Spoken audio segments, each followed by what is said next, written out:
Ibu dina Isra Mi'raj Kangjeng Rasul teh di Isra Mi'raj teh ibu kontroversi deh ibu gitu. Jadi aya dua madhab.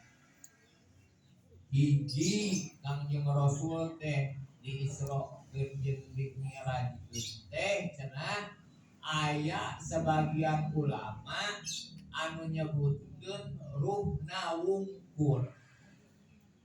Jadi Isra Mi'raj teh teu jeung naon jasadna Kanjeng Rasul. Ya, ruhna wungkul. Lama mungkin ayeuna Kanjeng Rasul cenanya cek pendapat ulama anu kahiji nepi ka langit ka-7 sampai Sidratul Muntaha anu ngalewatan cenah selitu panas tarikna panon poe geuningan bunyi ngalewatan panon poe.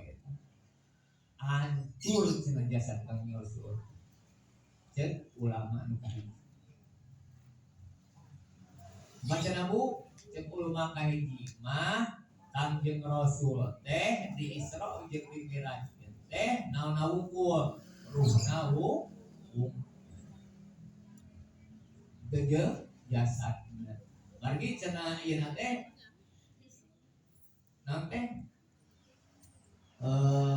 Alasanna teh teu mungkin ayeuna Kanjeng Rasul Isra Mi'raj jeung jasadna can nepi ka langit ka-7 ge jasadna geus hancur.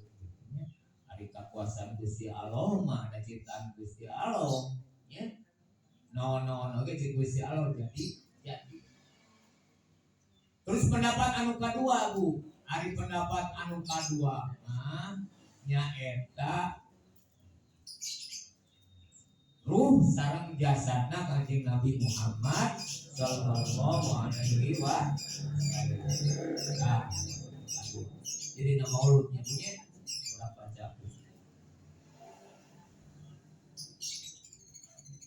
Suma usriya lajeng diisrokeun Kanjeng Nabi Muhammad sallallahu alaihi wasallam biruhihi non kalawan ruhna Kanjeng Nabi Muhammad sallallahu alaihi wasallam. Wa jasadihi sareng jasadna Kanjeng Nabi Muhammad sallallahu alaihi wasallam. Mana atuh anu kudu kurang diyakini? Anu paling seseueurna umat sadunya anu ngayakini nyaeta Kanjeng Rasul teh diisrokeun jeung di Mi'raj teh ruh sareng jasad. Itunya yang kodotan bari naon keur nyari aing berkuleup teuing punya sawarena mah Kanjeng Rasul teh cenanya diisrokeun jeung Mi'raj teh naon 70 nya atau mungkin cenanya atau 70 mah ngimpi atunya mah patepang sareng Gusti Allah.